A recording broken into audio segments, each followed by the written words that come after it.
정부 1년, 11년 만에 남북 정상회담이 성사되면서 한반도에는 통풍이 부는 듯합니다. 하지만 정작 경제 성적표에는 폭풍이 쏟아지고 있는 현실. 회복세를 보이던 경기가 주춤하고 있기 때문인데요. 가파른 최저임금 인상으로 인해 자영업자들의 부담은 가중되는 가운데 정작 기업들을 향하는 규제 체계 효과는 미미하기만 합니다. 이에 경제학자들은 다양한 심포지엄을 통해 정부의 경제 정책을 평가하고 대안을 제시 중인데요. 오늘 서정희의 경제펀치에서는 한국경제학회를 이끄는 김경수 교수를 모시고 정체 위기에 놓여 있는 한국 경제의 돌파구를 모색해 봅니다.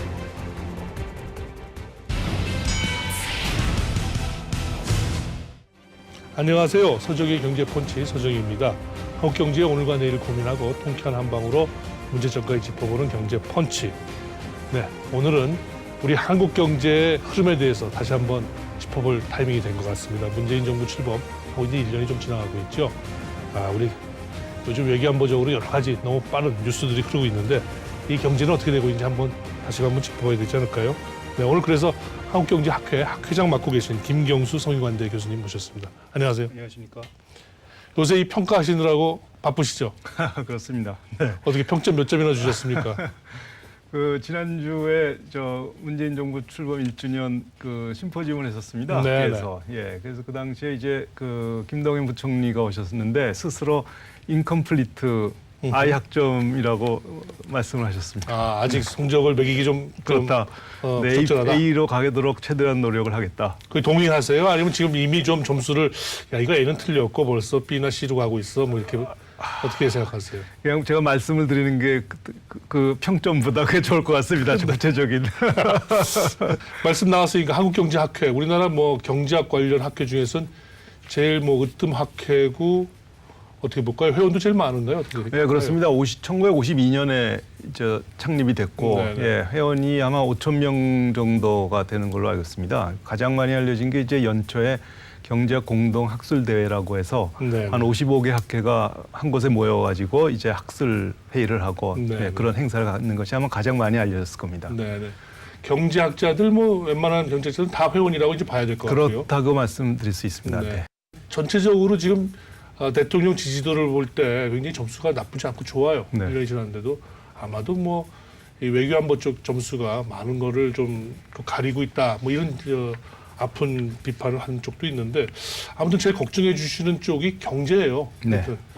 경제는 아까 이제 전체적으로 인컴플리트 아직 지금 미완의 상태로 평가는 해주셨는데 그래도 일단 1년 지난 상태에서 평가를 해보신다면 잘한 거 못한 거 일단 나눠서 좀 한번 평가를 해봐 주셔야 되지 않을까요? 네, 근데 이제 우리가 이제 경제라는 게 이제 경제 흐름이고 이 흐름의 어떤 구조적인 문제가 어떤 방향으로 가는가 이러기 때문에 그거를 정부가 1년 동안 이걸 완전히 뒤바꾸거나 그러기 굉장히 힘들 거라고 보고요. 오늘은 주로 정책, 우리 문재인 정부 정책에 대해서 한번 평가를 해주셔야 될 것 같습니다. 우선 지난주 이제 심포지움에서 나온 각 전문가들의 말씀을 이제 종합해드리면 성장, 고용, 생산성 이렇게 우리 경제 지표를 이제 셋으로 나눌 수가 있는데요.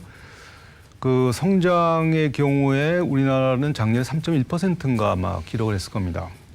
이거는 그러나 사실은 글로벌 경제 성장 랠리의 덕분이다라는 것이고요. 그러니까 수출이 잘 되고 기업의 투자가 많이 늘어났다라는 것인데 다만 여기에 이제 우리가 짚고 넘어가야 될 것이 있습니다. 수출이 우리 경제 차지하는 비중이 굉장히 크고 그리고 그동안 세계 교역의 신장률보다 증가율보다 수출 증가율이 우리가 훨씬 더 높았습니다만 이 추세가 2014년인가를 기점으로 역전이 됐습니다. 다시 말씀드려서 수출 증가율이 전세 교역 증가율보다 떨어진다는 그런 말씀이고요. 그게 작년에도 그랬고 작년에는 이제 우리나라 수출 증가율이 3.8%고 전세 교역 증가율 4.9%이고요.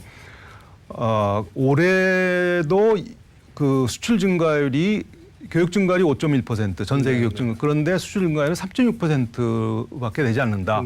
그러니까 이 괴리가 자꾸 심하게 늘어난다는 이제 이 문제가 지적이 됐습니다. 구체적으로 말씀드리면 반도체를 제외하고는 모두 다 부진하다. 그래서 수출 주도 성장이라기보다는 어떻게 보면 반도체 주도 성장이라는 그렇습니다. 것까지 이렇게 얘기를 하고 있고, 그리고 이제 지난 3월 제도업 가동률이 이제 9년 만에 최저다, 70% 조금 넘었다고 하는 이런 것들도 같은 맥락에서 보아야 될 것 같습니다. 그다음 고용입니다. 고용은 사실상 이제 가장 그 비판받는 그런 부분 중에 하나고요. 그래서 그 2월, 3월에 전년 동월 대비 취업자 증가수가 이제 그 10만 명대밖에 그치지 않았다. 이게 굉장히 큰 뉴스가 됐습니다. 또 하나는 이제 생산성입니다. 생산성은 우리가 딱 눈에 잡을 수가 없기 때문에 이제 어렵습니다. 경제학에서는 가장 중요한 지표 중에 하나입니다. 네. 그래서 이제 그 글로벌 경제가 침체기에 들어간 2010년대부터 생산성 증가가 뚜렷하게 떨어진다라는 것이 이제 굉장히 걱정이죠. 우리나라가. 예.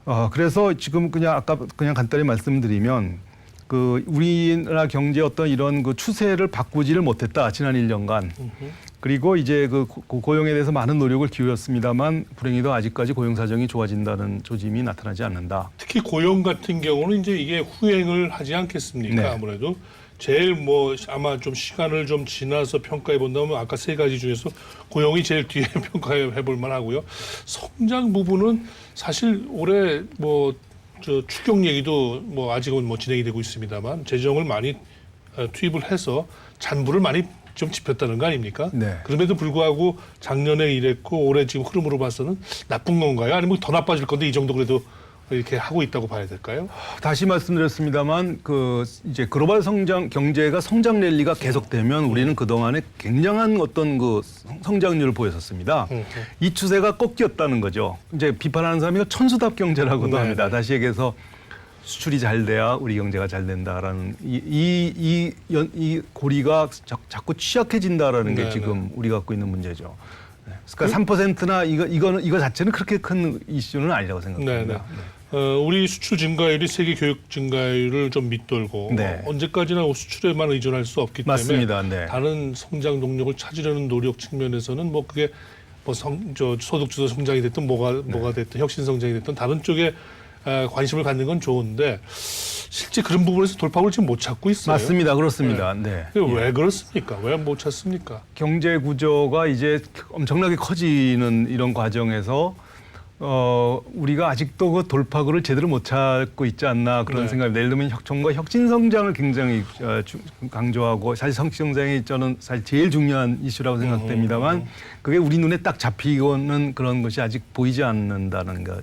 저번 정부에는 뭐 녹색 성장이라든지 창조 경제라든지 지금 이제 혁신 성장이라는 화두가 있는데 이것이 우리가 아직도 계속 그런 시행착오를 겪지 않나. 저는 네. 이제 이 정부에서는 반드시 그거를 좀 잡아주길 바랍니다만. 네. 네. 이 정부의 아이콘은 혁신 성장도 얘기는 하고 있습니다만 누가 뭐래도 하여튼 소득 성장입니다. 네. 뭐 아주 극단적인 그 비판론부터 시작해서 이건 뭐 네. 경제학적 사기다라는 얘기도 하는 분도 있던데 우리 김 회장님은 어떤 의견을 갖고 계십니까? 소득주도 성장에 대해서. 그러니까 이거는 시대적인 상황에서는 불가피한 측면이 있습니다. 그러니까 지금 그 소득주도 성장이라는 것이 이제 소득을 그러니까 주로 이제 그 경제적 취약층이죠. 취약 노동층에 대한 소득을 늘려주고 그걸 통해서 소비를 활동을 하고 성장을 하고 이런 선순환 구조로 가자고 하는 그런 것인데. 과거 정부에는 이런 것이 없었습니다. 그러나 이제 그 최근 한 10년간 이제 국제사회에서 이제 그 양극화나 이런 분배 문제가 계속 제기되면서 포용적 성장이라는 것이 굉장히 중요한 화두가 됐습니다. 그러니까 네. 성장에 대한 과실을 전 구성원이 다 골고루 이제 그 공유해야 된다. 네. 그 이유가 단지 복지 측면이 아니라 그 혁신 인재풀을 넓히기 위한 그런 굉장히 중요한 그 동력이 된다. 특히 OECD를 중심으로 이제 이런 네. 이제 굉장히 이런 주장이 많았고 정부는 여기에 대해서 이제 그 소득주 성장이라는 것을 이제 들고 나왔습니다만 문제 이제 디테일이죠. 그것이 얼마나 그 성과가 좋은가 하는 그런 이슈가 있는 것이죠.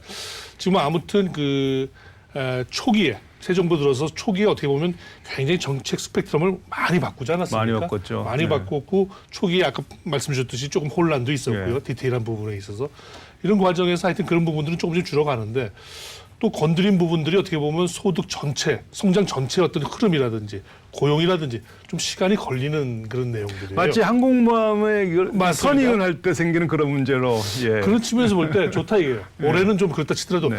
내년 좀 시간이 좀 지나면 이런 효과가 나온다. 아니다. 이거 더 망가지게 생겼어. 어느 쪽입니까 지금? 일반적으로 최저임금의 경우에 이거를 이제 급격하게 높이게 되면 고용에 분명히 부정적인 파급 효과가 일어난다는 것은 이제 그 주로 다른 나라의 그 선진국에서 나타난 어떤 실증 분석의 결과고 그것이 우리나라라고 예외가 될 거라 같지는 않습니다. 예, 그래서 최저임금 인상을 내년에 명년도에 어떻게 할 것인가에 대해서는 굉장히 신중해야 될 거라고 생각이 되고요. 신중할 것 같습니다. 저는 신중할 거라고 생각합니다. 네, 예, 많은 예. 분들 여기 모신 예, 분들도 예. 그렇게 마음을 예. 먹으시는 것 같은데 네. 지금 자꾸 한편에서는 올해는 그래도 이렇게 가지만 내년에 상당히 어려워 위기가 올 수도 있어 하는 그런 걱정 어린 전망을 하시는 분도 많습니다. 그런데 그날은 또 이런 얘기도 사실 제기됐었습니다. 예. 낮은 성장률에 관한 얘기인데요. 네. 발표자는 낮은 성장률을 가지고 계속해서 문제를 삼으셨고 네네. 토론자의 여러분들은 보면은 이제 세계의 어떤 그 성장률과 1인 소득 구간을 놓고 보면 우리나라 항상 그 소득 구간에서는 가장 성장률이 높았다. 이건 성장률이 떨어지는 거는 굉장히 자연스러운 결과다. 그리고 우리나라는 그 성장률이 떨어지지만 굉장히 높은 수준의 성장률이 높은 거니까 이걸 문제 삼으면 안 된다라고 하는 그런 주장도 굉장히 많았습니다. 그러나 네. 이 소득주도 성장으로 문제가 모든 걸 해결될 거라고 보지는 않습니다. 그거는 아까도 말씀드렸습니다만 어떤 그 양극화의 문제라든지 그런 어떤 그 경제 취약계층에 대한 배려를 통해서 그거를 좀 그 선순환으로 가자는 것이지 이걸가 우리 경제의 어떤 그 주도적인 드라이버라고 네. 동력으로 보기는 굉장히 어렵죠. 네네. 그러니까 이 정부의 어떻게 보면 칼날은 아무래도 소위 그 소득주도, 임금주도 성장에 분명히 무게중심이 더 있는 것 같은데 그 부분은 참 어떻게 보면은 좀 더 지켜봐야 될 것 같습니다. 지켜봐야 될 문제죠. 네, 예, 왜냐하면 예를 들면 소득이 얼마나 이 분위 간 소득이 얼마나 더 늘어난가, 분배 격차가 줄어드는가 이런 것들은 시간이 지나야 나오는 통계니까요. 네. 그러니까 우리 김 회장님 말씀은 하여튼 큰 흐름에서 우리 경제에 새로운 어떤 화두, 뭔가 새로운 방향에 대한 어떤 모색, 뭐 이런 측면에서 던진 측면은 의미가 있다고 이렇게 보여지는 걸로 이렇게 좀 그것이 하나의 컨센서스로 보시면 되겠습니다. 네. 우리가 이제 새로운 방향을 찾아야 되겠다. 네. 이런 쪽으로는 그거는 두말할 나위 없는 네. 거죠. 이제 우리 또 내년 위기론을 걱정하시는 분 쪽에서는 이 구조조정, 네. 소위 이제 구조조정이라는 게 사실 누군들 꼭 하고 싶지 않지 않겠습니까? 자기 살을 깎아내는 부분이니까. 그런데 이 구조조정을 이제 더 이상 미뤄서는 안 될 정도로 이제 많은 것들이 지금 미뤄져 왔습니다. 그동안에 이제 그래서 저 조선 해운 쪽도 좀 일부 손을 대고 뭐 했습니다만 어떻게 보세요? 우리 시장 중심의 구조조정 되고 있다고 보십니까? 또 우격 따짐의 구조조정 또 나중에 또 문제가 되고 구조조정이 되고 있다고 보십니까? 어떻게 보십니까? 간단하게 제가 하나 말씀드리면 우리가 아직 동아시아 외환위기에 일어났던 그 당시에 났던 대우 사태, 대우 그룹 자체가 이제 파산하고 그런 것부터 아직 우리가 벗어나지 못했습니다. 예를 들면 대우 자동차가 남아 있고요, 대우 조선이 남아 있고요, 대우 건설이 남아 있습니다. 미국하고 비교해 보면 아주 극단적인 경우로 가서 미국이 잘 아시다시피 2008년에 그 서프라임 위기가 일어났고 공적 자금을 이제 막대한 공적 자금을 조성을 해서 이제 공적 자금을 투입을 했습니다. 그래서 많은 기관이 공적 자금 혜택을 받았는데요. 네. 그러니까 그 2008년에 투입된 공적 자금이 약 4,264억 불 정도가 투입이 됐습니다. 6년 뒤에 2014년에 4,417억 불을 회수했습니다. 무슨 말씀이냐면 이미 6년 뒤에 투입된 공적 자금보다 더 많은 걸 회수했다 그러니까 우리하고는 너무나 큰 비교가 되는 거죠. 그러니까 우리의 구조조정이나 항상 그 안에 정치적 논리가 들어가 있습니다. 네. 예를 들면 공적 자금을 어떻게 회수하느냐에 대해서 민영화의 원칙이 들어갔다가 다시 뭐 수익률 극대화 원칙이 들어가고 이러면서 이게 계속 이제 그 발목을 잡고 우리가 새 출발하는데 굉장히 많은 시간만 계속 소요됐고 아까 말씀드렸듯이 대우 건설의 문제라든지 조선의 문제랑 전혀 해결의 길이 없고 끊임없이 지금 이렇게 해서 산업은행이 이 문제를 떠안고 있습니다. 그래서 지금 이 정부가 들어와서 아마도 상당히 많은 부분에 대한 반성을 저는 했을 거라고 생각이 되고요. 금타라고 하나요? 금호타이어 같은 경우에 보면 그래도 좀 그 시장 중심의 구조조정까지는 되지 않았다 하더라도 그의 차선의 정책이라고 뭐 봐도 큰 문제는 아니라고 생각이 됩니다. 중요한 건 이제 이 노사가 정부에 기대서 그 자신의 이익을 자꾸 추구하려고 하는 그런 것을 이제 버리게 만드는 것이 가장 중요하다고 생각이 되고요. 네. 예, 그게 이제 그 얼마나 정부나 아니면 산업은행이 그 문제를 잘 통제를 할 것인가 하는 것이 예. 지난 정부 말기지만 우리 김 회장께서 또 그 산업은행 그 혁신위원회 네. 또 위원장을 맡고 그래서 산업은행의 어떤 구조조정에 대해서는 굉장히 각별한 관심도 있고 또 자세히 보실 기회가 있지 않았나 예, 저는 싶습니다. 그때 굉장히 많은 걸 배웠습니다. 그때 네. 좀 아쉬움이 많이 있었는데 산업은행의 예, 여러 가지 지난 그렇습니다. 정부 말에서 이번 정부가 하여튼 총괄적으로 지금 새 산업은행이 뭐 애를 쓰고 있는 건가요? 어떻게 좀 저는 평가해 주고 굉장히 싶으신가요? 노력을 하고 있다고 생각이 됩니다. 뭐 일단 네. 좀 합격점을 예. 주시는군요. 다음으로 또 여쭙고 싶은 게요. 요즘에 이게 한편으로는 참 이래도 되나 걱정도 되지만 또 한편으로 기대도 되는 게 이게 남북 관계입니다. 네. 너무 이제 빠르게 이제 바뀌고 가고 있고요. 네. 어차피 갈 거라면 뭐 좋은 쪽으로 가면 좋죠. 네. 근데 이게 뒤덮여 있다 보니까 경제가 지금 잘 안 보여요. 네. 이게 오히려 지금 아까 구조조정이라든지 뭔가 열심히 지금 뭔가 페달을 밟아야 될 것이 잘 안 보이고 그래서 잘 못 그렇습니다. 밟고 네. 어쩌다 보면 나중에 가서 후회하는 일이 네. 생기지 않을까 하는 건 네. 걱정이고요. 예. 또 한편으로 많은 기대를 낳고는 있습니다. 예. 아까 수출 주도 성장에서 이제 새로운 뭔가 우리가 맞습니다. 돌파구를 찾는다면 네. 북한이라는 변수 분명히 돌파구가 될 것 같은데 종합적으로 어떻게 평가하시겠어요? 이제 6월이면 이제 북미회담이 맞습니다. 되고 거기서 이제 적어도 가능한 한 뭐 몇 년 동안의 어떤 미래의 모습이 보일 네. 거라고 생각이 되고 이제 어느 때보다도 이제 이 북핵 문제와 미사일 문제가 이제 국제사회가 원하는 대로 해결이 되고 그 다음에 남아 있는 것이 이제 북한이 국제기구에 가입을 하고 그런 국제기구로부터 가입을 하게 되면 이제 여러 가지 지원을 받게 되고 네. 그건 본격적으로 이제 우리나라도 우리가 지금 갖고 있는 굉장히 많은 문제가 거기서 해결이 될 수 있는 적어도 탈출구는 네, 있다고 생각이 되고요. 그러나 우리 서정희 대표님이 말씀하신 대로 근거 없는 낙관론을 가지는 굉장히 위험합니다. 네.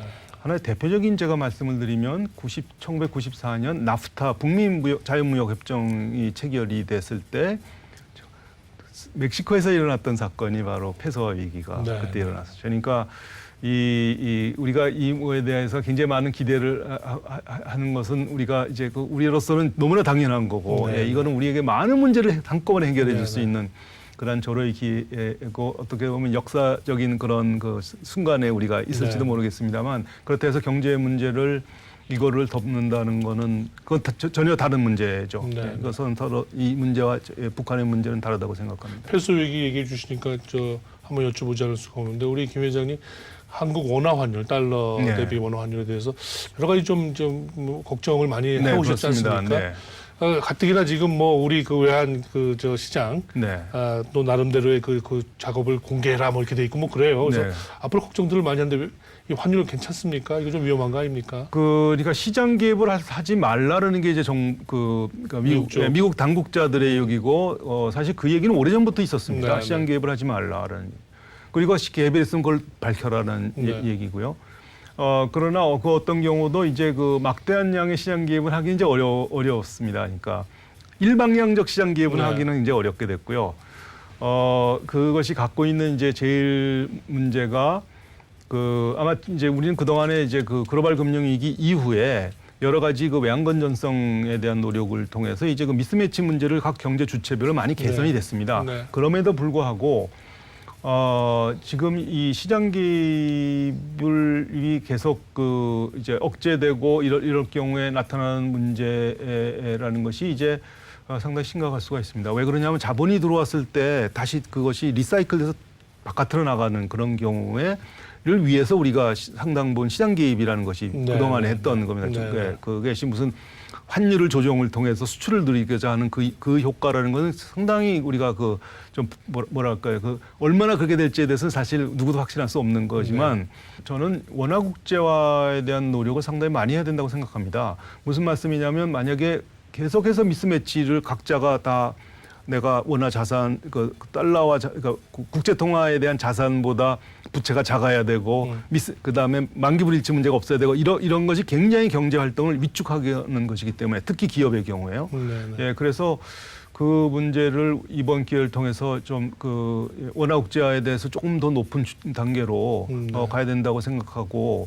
예, 그것이 제대로 이럴 때 우리가 진정 선진화, 경제 선진화를 이룰 수 있다고 생각이 됩니다. 지금 달러가 또 원화 대비가 좀 너무 저평가돼 있다. 거꾸로 말해서 원화가 좀 지나치게 좀 고평가되는 쪽으로 가고 있는 부분은 많은 부분들이 지적을 해요.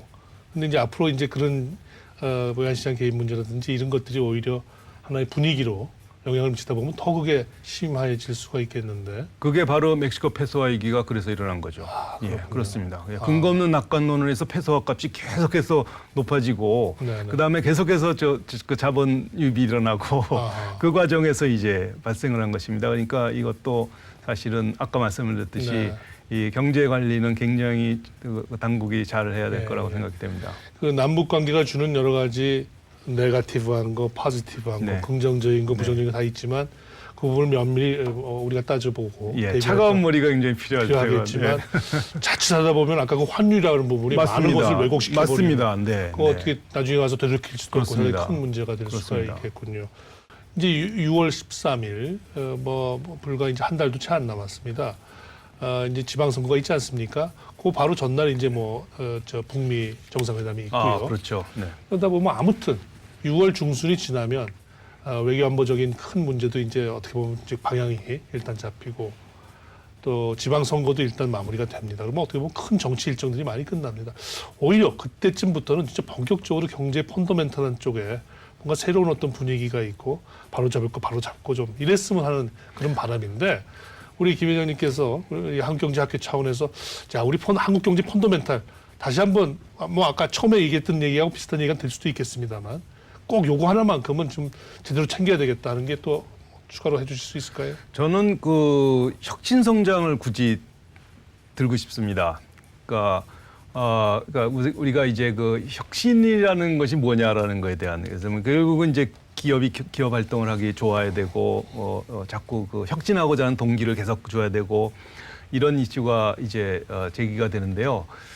그 우리한테 지금 필요한 거는 이제 일자리가 우리한테 굉장히 많이 필요한 것이고 양질의 일자리가 우리한테 필요한 것이고 그러기 위해서는 결국은 우리가 이제 보면 많은 화두 중에 하나가 리쇼링이라는 거죠. 네, 리쇼링이 네. 이제 트럼프 정부가 들어와서 이제 네. 리쇼링 우리는 리쇼링이 굉장히 너무너무 취약합니다. 네. 예, 뿐만 아니라 우리가 지금 해외로 나가는 기업의 해외 직접 투자는 많지만 상응하는 그 외국 기업이 국내에 투자하는 거는 너무나 적습니다. 네, 네. 예, 그래서 그 기업의 그 투자 여건을 대폭 개선하는 그 노력이 먼저 선행이 되고 네.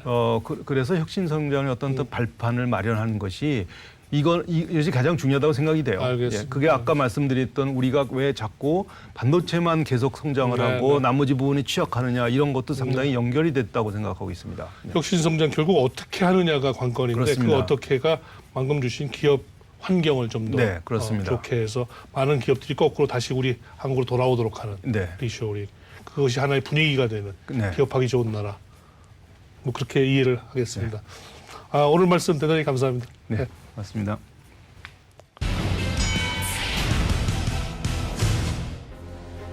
예, 남북 문제 덕분인가요? 경제 비판 얘기는 많이 들어가 있는데요. 이럴 때일수록 경제 잘 챙겨야 될 것 같습니다. 서정희 경제펀치 오늘 여기서 이만 인사드리겠습니다. 감사합니다.